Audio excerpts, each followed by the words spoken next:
warahmatullahi wabarakatuh. Bismillahirrahmanirrahim. Alhamdulillahirabbil alamin. Wassalatu wassalamu ala sayyidina Muhammadin wa ala alihi washabihi ajmain. Amma ba'du.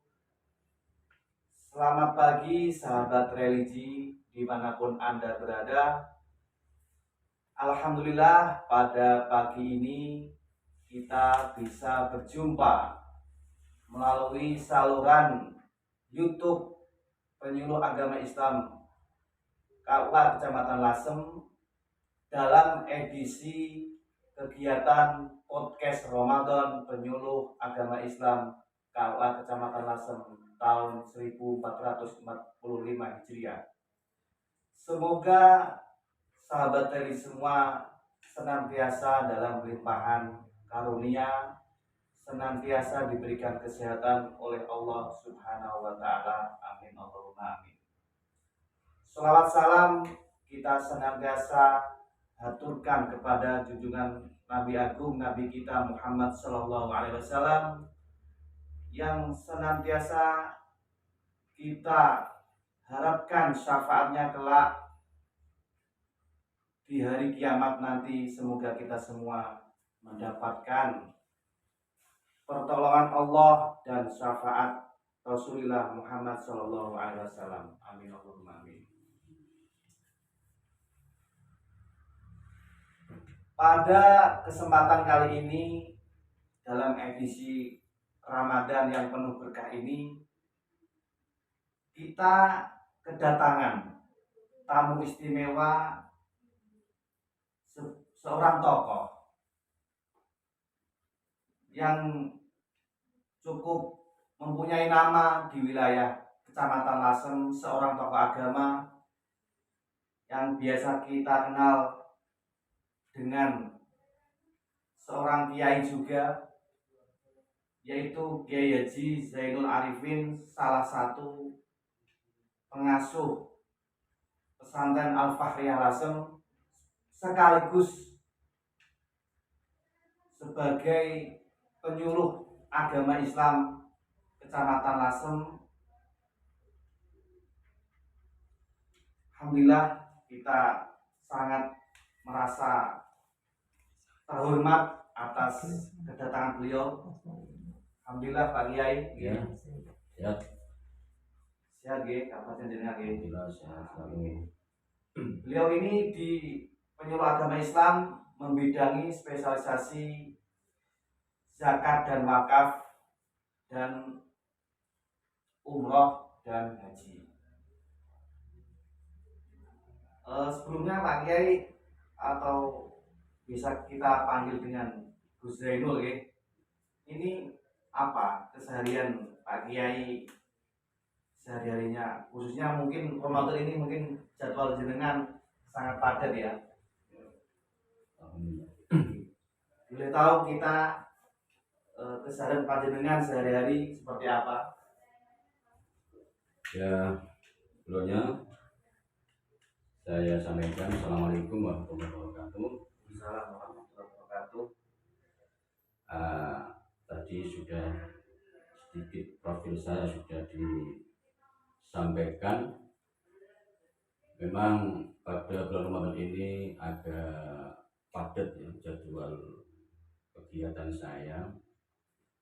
Di samping ngaji balah Ramadan di Pondok Al-Fahriyah untuk saya sendiri, juga ada jadwal ngaji di pondok yang lain, ada juga kegiatan ngaji di Masjid Jamek ya. Juga saya sebagai seorang guru juga ya, sebagai kepala sekolah SMKN Lasem, tentunya di sekolah saya juga banyak kegiatan-kegiatan dalam rangka mensyiarkan dan Ramadan ini. Tapi sangat padat sekali ya. Alhamdulillah diberi kesehatan oleh Allah Subhanahu wa taala, dan alhamdulillah pagi ini mendapatkan jadwal kegiatan berkas yang diadakan di KUA Lasem ini. Mudah-mudahan nanti kegiatan ini bisa membawa manfaat dan berkah. Amin. Allahumma amin. Kemudian kita tahu bahwa Ramadan adalah bulan suci yang ditunggu-tunggu oleh kaum muslimin muslimat, khususnya di negara kita tercinta, negara Republik Indonesia. Kemudian menurut Pak Kiai, apa pandangan Pak Kiai terhadap puasa Ramadan itu sendiri? Mungkin bisa di-sharing kepada kita ini. Oke, silakan Pak Kiai. Ini ya, dalam banyak riwayat hadis terkait dengan ibadah puasa, bahwa puasa Ramadan atau ibadah puasa itu memiliki keistimewaan dibanding ibadah-ibadah pada umumnya. Salah satu hadis yang menjelaskan bahwa puasa mempunyai kelebihan dibanding ibadah-ibadah yang lain itu adalah sebuah hadis, kullu amali ibni adam lahu illa syaum illa syam fa innahu li wa ana ajzi bih. Hadis ini cukup untuk memberi pemahaman kepada kita bahwa ibadah puasa itu memang mempunyai kelebihan, mempunyai keistimewaan dibanding ibadah-ibadah yang lain. Mohon maaf Pak Kiai ya. Barangkali bisa disampaikan artinya, ya. Barangkali sebagian sahabat religi di YouTube ada yang tidak mengerti terjemahan artinya hadis tersebut. Arti terjemahan daripada hadis ini adalah semua amal anak cucu Adam atau amal manusia itu untuk dirinya, kecuali ibadah puasa, karena puasa itu untukku Allah ya, karena ini hadis qudsi.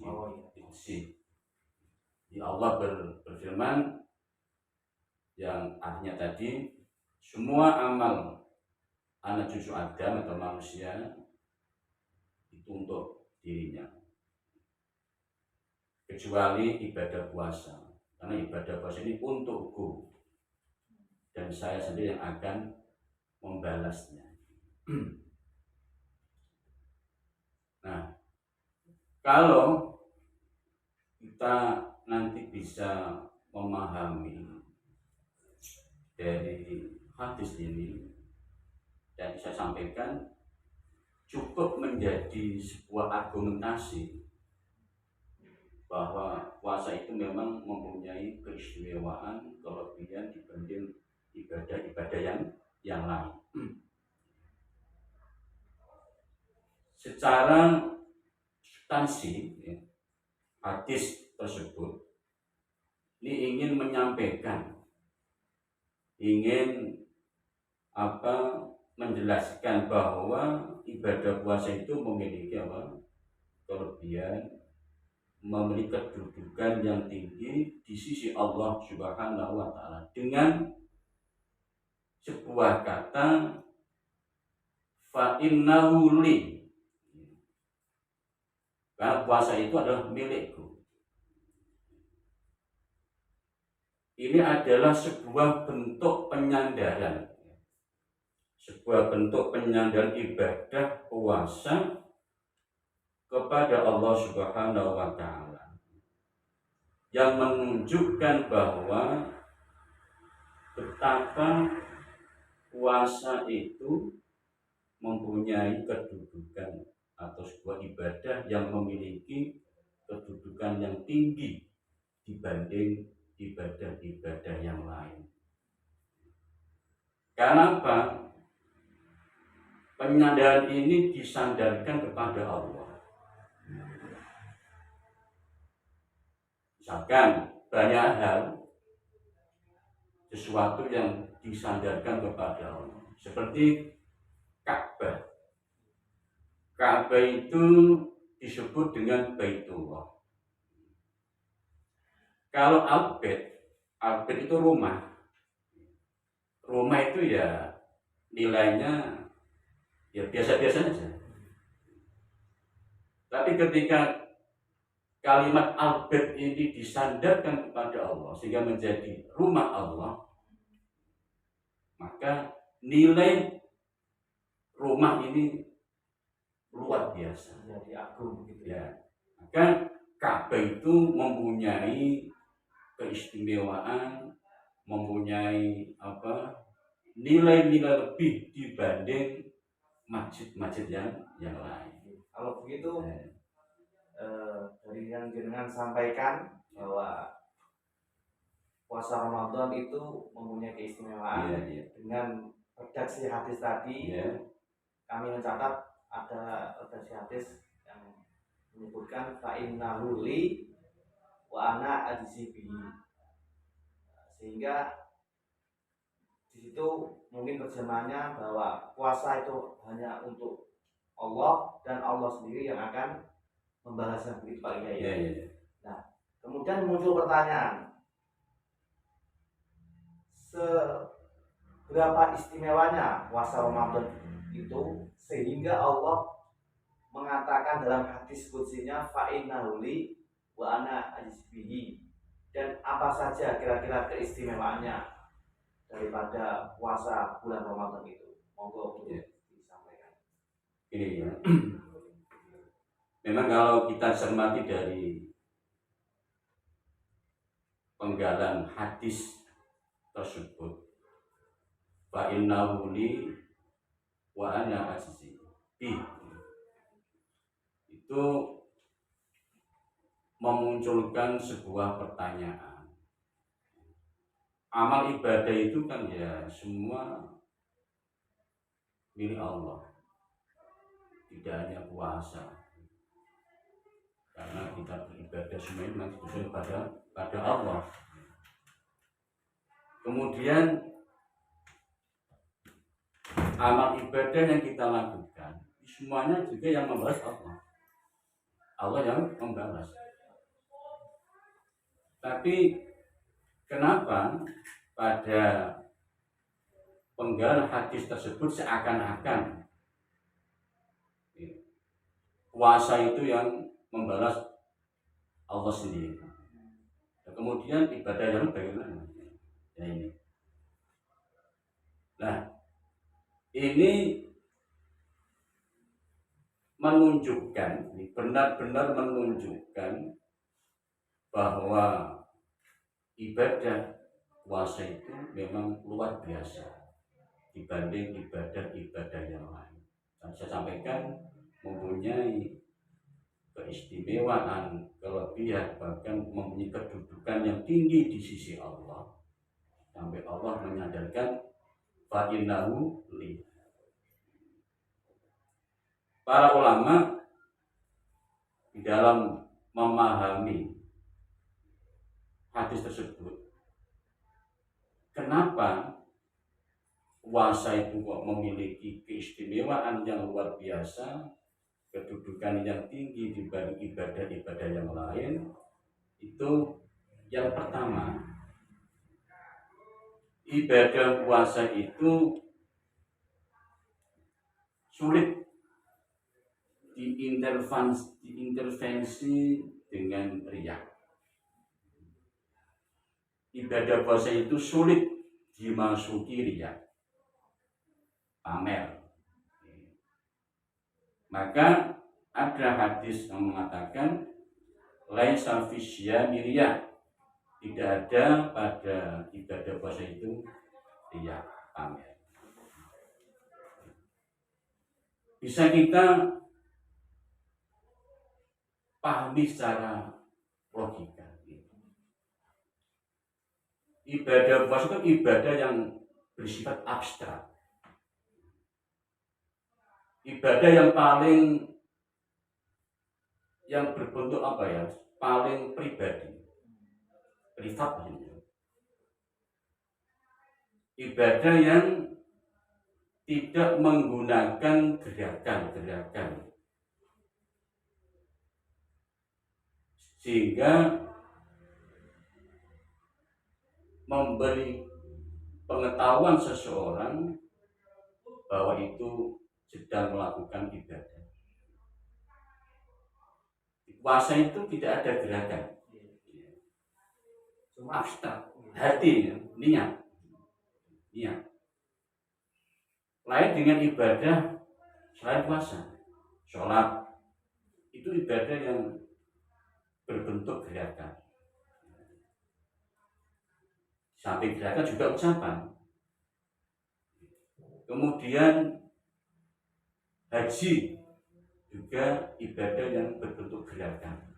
Sedekah juga gerakan. Maka misalkan ada dua orang sedang berjalan, sama-sama berjalan, yang satu berpuasa, yang satu tidak, maka kita tidak bisa membedakan mana yang sedang berpuasa dan mana yang tidak berpuasa. Beda dengan sholat. Ada dua orang, yang satu sholat yang tidak. Dari gerakan itu sudah bisa kita pahami, oh itu sholat. Apalagi haji, yang kegiatan rangkaian ibadah haji banyak sekali. Tentu kita bisa membedakan mana yang sedang beribadah haji dan tidak. Sekalipun sedekah itu kan memberi sesuatu kepada orang lain. Gerakan. Maka bisa diketahui.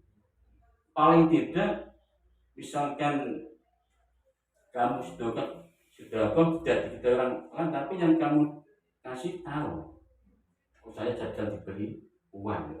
Tapi kalau puasa, siapa yang tahu? Tidak tahu. Kalau kita diam, tidak ada yang tahu kecuali diri kita sendiri. Itu kelebihan puasa. Kira itu ya. Istimewaan di situ. Sulit untuk dimasuki riya itu, ya, karena lebih privat begitu ya. Privat. Kemudian yang nomor dua adalah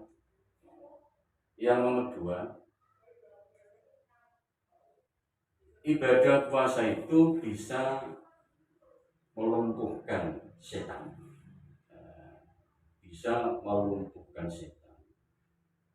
Kenapa? Orang yang sedang berpuasa, dia itu menahan, tidak makan, tidak minum, tidak kumpul sama suami atau istri, ya. Padahal kita ingin makan, padahal kita ingin minum, padahal kita ingin senang-senang dengan istri atau suami, tapi kita bisa menahan sampai pada nanti waktu maghrib. Berarti kita bisa melumpuhkan apa? Setan. Misalnya itu kan mengajak kepada kita untuk orang yang berpuasa karena tidak kemasukan makanan, minuman, itu membuat syahwat kita, kepingan kita bisa terkendali. Karena tadi pengaruh tidak kemasukan makan minum tadi, sehingga kepingan kita itu bisa terkendali. Padahal syahwat atau nafsu ini adalah pintu utama masuknya setan untuk menggoda kita. Seperti hanya hadis yang sabda Rasulullah SAW, inna syaitana yajri min ibni Adam majrad dam. Fadaitu majariya, yang mengatakan masalikam bil ju'i. Dan lapar. Nah, sesungguhnya setan itu menyelundup ya ke aliran darah, masuk ke air darah manusia. Untuk apa? Untuk menggoda. Oleh karena itu, supaya setan ini tidak punya kesempatan bisa menyelundup ke situ, masuk ke situ, fadayyiqu majaya, sempitkanlah jalannya. Dengan apa? Bil ju'i. Tapi ini menarik. Ya. Kadang kita juga menjumpai ini di masyarakat. Ya. Mungkin secara fisik itu dia puasa, tidak makan, tidak minum. Tapi kadang masih nyusul bermaksiat, seperti mungkin memfitnah orang, ya, mengadu domba, riba, ya, menggunjing orang lain. Bahkan kadang ada yang sholatnya masih bolong, jadi dia mungkin tidak makan, tidak minum, tapi masih sholatnya masih bolong. Ini bagaimana menurut Pak Kiai fenomena sebagian masyarakat seperti itu? Oh iya. Ini ya, memang banyak kita lihat ya di tengah masyarakat kita, katanya ibadah tapi kok masih nongkrong membicarakan hal-hal yang kurang baik, kadang-kadang sampai menggunjing orang lain. Nah, itu ada beberapa kemungkinan, dan kemungkinan ini mendekati benar. Yang pertama, orang yang berpuasa tapi masih melakukan hal-hal yang dilarang, padahal itu bahkan bisa melebur atau bisa menghilangkan pahalanya puasa, karena dia itu belum bisa memahami hakikat ibadah puasa, belum memahami apa puasa itu. Sama halnya orang sholat. Kenapa orang masih sholat kok masih, padahal di dalam Al-Quran inna sholatan tanha anil fahsya'i wal munkar. Kan belum bisa memahami apa itu sesungguhnya, apa itu puasa sesungguhnya. Ya sekedar menghilangkan kewajiban, tidak makan, tidak minum, dan tidak kumpul sama istri.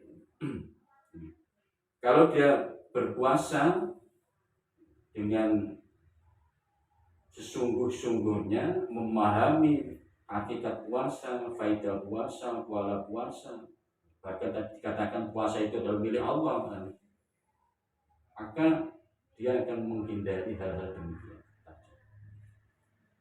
Yang pertama. Yang kedua, di dalam hadis dikatakan apabila Ramadan datang, ya, pintu-pintu surga dibuka, pintu neraka ditutup, kemudian setan-setan ini dibelenggu sehingga tidak bisa menggoda orang muslim. Tapi kenapa orang berpuasa tapi kok masih melakukan maksiat, melakukan hal-hal yang dilarang oleh agama? Ya tadi, karena terpengaruh dengan kebiasaan.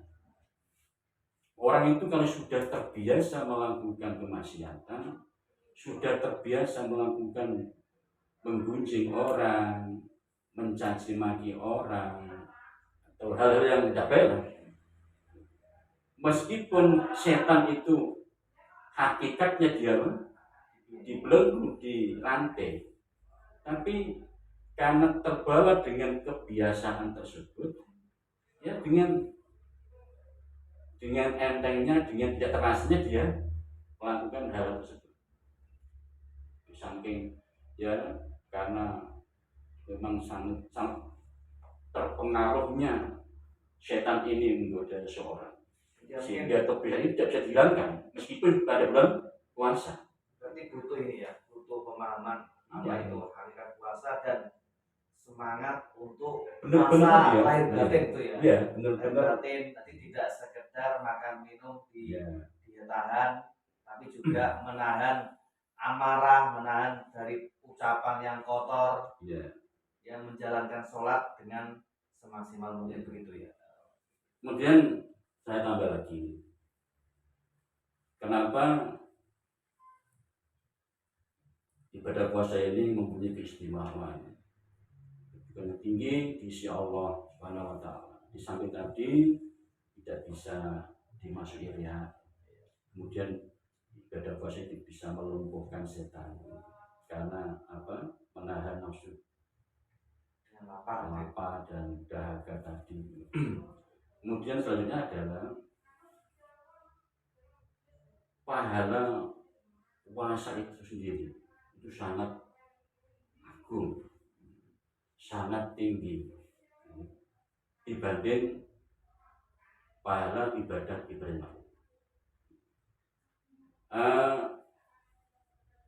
Imam Al-Qurtubi mengatakan bahwa semua amal kebaikan manusia itu diberi pahala, dilipat gandakan mulai dari 10 sampai 700 berlipat gandanya. Di kadar pahalanya itu bisa diketahui. Misalkan kita melakukan kebaikan 1 itu diberikan 10, kalau 10 100 dan seterusnya. Kecuali puasa.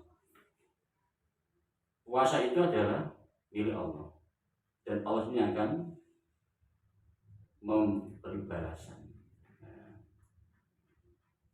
Ini menunjukkan Allah itu merahasiakan, tidak memberitahukan berapa kadar pahala puasa. Allah sendiri yang tahu.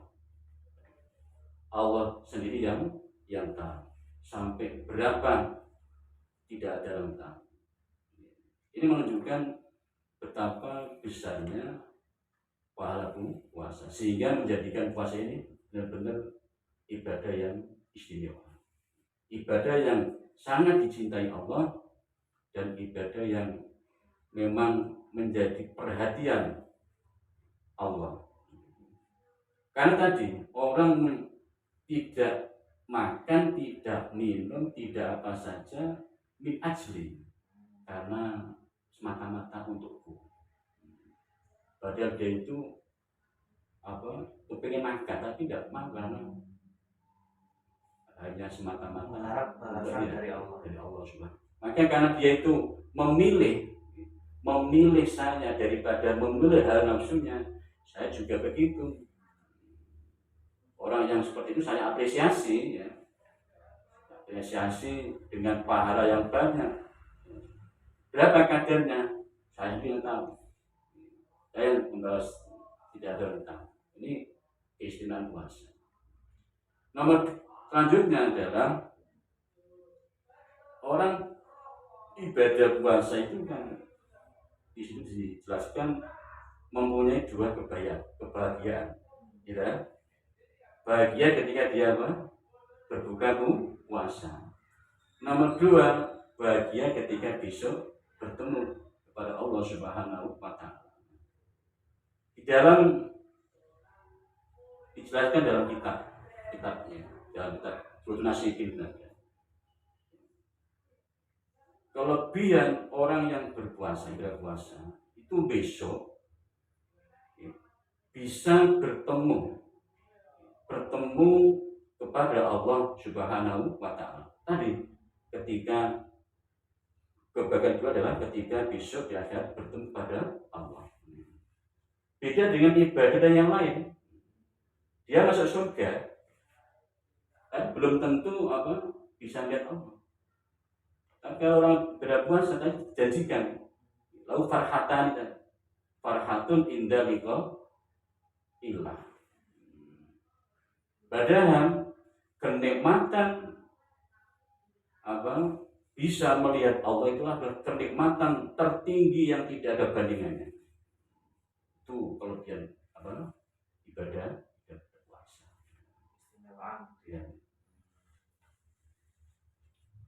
Baiklah sahabat religi, alhamdulillah kita tadi sudah mendengar penjelasan mengenai apa itu hakikat daripada puasa Ramadan beserta keistimewaan-keistimewaannya, sehingga dari kami yang bisa kami simpulkan bahwa puasa Ramadan adalah ibadah puasa atau ibadah yang spesial dibanding ibadah-ibadah yang lain, karena tadi sudah disampaikan dalam diskusi Allah sendiri yang akan membalasnya.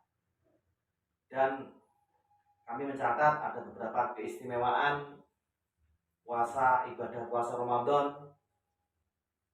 Di antaranya yaitu ibadah puasa Ramadan itu sulit untuk dimasuki riya, karena ibadah puasa Ramadan itu ranahnya privat. Kita tidak bisa membedakan mana orang puasa dengan mana orang yang tidak puasa, sehingga itu benar-benar privat untuk Allah dan kepada Allah. Kemudian di antara keistimewaan yang lain yaitu bisa melawan atau bahkan melumpuhkan jalan-jalan setan, yaitu dengan kita menahan hawa nafsu, berlapar, menahan dahaga, tidak berkumpul dengan pasangan kita. Itu adalah di antara usaha atau bentuk amal untuk melumpuhkan jalan-jalan setan yang mengajak kepada kemaksiatan. Kemudian di antara keistimewaan juga disampaikan tadi, pada bulan puasa Ramadan semua ibadah ini dibalas oleh Allah dalam lipat ganda yang kita tidak pernah tahu, karena Allah sendiri yang membalasnya. Kemudian yang terakhir tadi disampaikan bahwa orang yang berpuasa akan mendapatkan dua kebahagiaan. Yang pertama, kebahagiaan ketika berbuka. Tentunya kalau kita berbuka, kita semua merasa gembira. Kemudian janji Allah juga kebahagiaan nanti ketika orang berpuasa itu di akhirat bisa sowan, bisa menghadap melihat Allah Subhanahu wa taala. Sehingga Nikmat terbesar paling besar adalah bisa melihat Allah Subhanahu wa taala. Sehingga mari kami dari penyuluh agama Islam Kecamatan Lasem mengajak seluruh sahabat religi dimanapun Anda berada untuk memenuhi hari-hari di bulan Ramadan ini dengan amal-amalan ibadah-ibadah, tidak hanya ibadah wajib, tapi kalau bisa kita tambah dengan ibadah sunnah, dan kita betul-betul menahan hawa nafsu kita, tidak hanya hawa nafsu yang sifatnya jasad yaitu lapar dan dahaga, tapi hawa nafsu berupa batin dari sifat dengki, ucapan kotor, menggunjing, dan yang lain. Baiklah sahabat religi di manapun Anda berada, kiranya itu yang bisa kami persembahkan. Sekali lagi kepada Pak Kiai, terima kasih atas waktunya dan penjelasannya sangat luar biasa pada kesempatan kali ini. Semoga bisa diambil manfaatnya oleh khalayak dimanapun Anda berada, dan semoga kita diberikan Allah kesehatan dan bisa melaksanakan ibadah puasa kembali di tahun yang akan datang. Amin. Saya akhiri sekian dari kami. Wallahu muwaffiq ila aqwamit thoriq. Wassalamualaikum warahmatullahi wabarakatuh. Terima kasih.